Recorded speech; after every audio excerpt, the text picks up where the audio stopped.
Përshëndetje, Eva, mersi që kena ardhur në Solo Intervista. Mirë se gjeta. Çfarë mund të thoni diçka për karrierën tuaj shkurtimisht? Nga fillimet e deri sot kur jemi tek premiera e Golden Brother 2. Është një karrierë shkëlqyer, më thënë.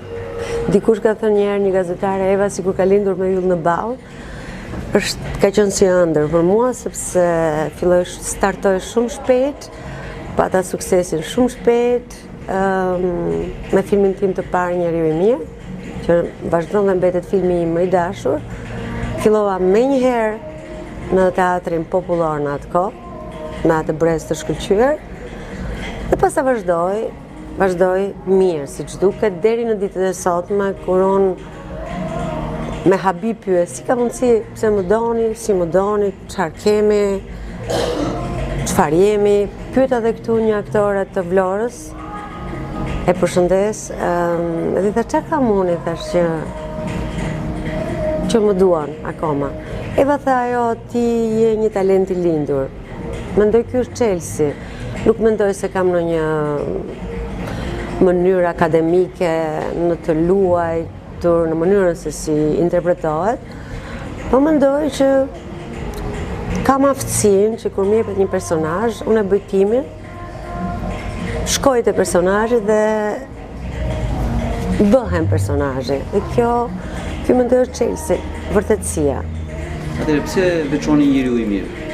Sepse isha studente, ishte filmi im i parë, kisha dy kolegë të shkëlqyer, Vangjus Furxhiun dhe Bujar Asqeriun, dhe unë kam marrë kupën në atë kupën e festivalit, për herë të parë, në atë moshë, me këta aktor të shkëlqyer, Vangjus Furxhiun që unë do ta quaj fat gjigant si artist, mbase ju nuk e kuptoni, se dhe unë kur thanë që fillimisht ka qenë një aktor tjetër për rolin e vllajt, pastaj erdhi Vangjushi, dhe unë thash, ky shumë i vjetër, më duke si baba.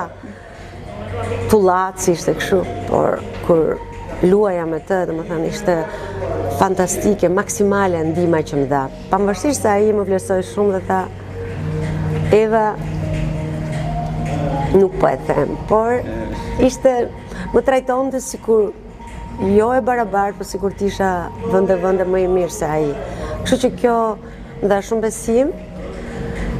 Dhe për këtë e dua Verën, sepse në atë kohë kam qenë dhe si çisha unë si natyrë, si karakter e pastër, ëndrimtare, me këmbë në tokë, çuditërisht. Kam qenë shumë me këmbë në tokë, dhe kjo është një nga cilësitë e mia, do thoja, sepse është shumë e vështirë ti jesh aq e re, të kesh aq sukses edhe të mos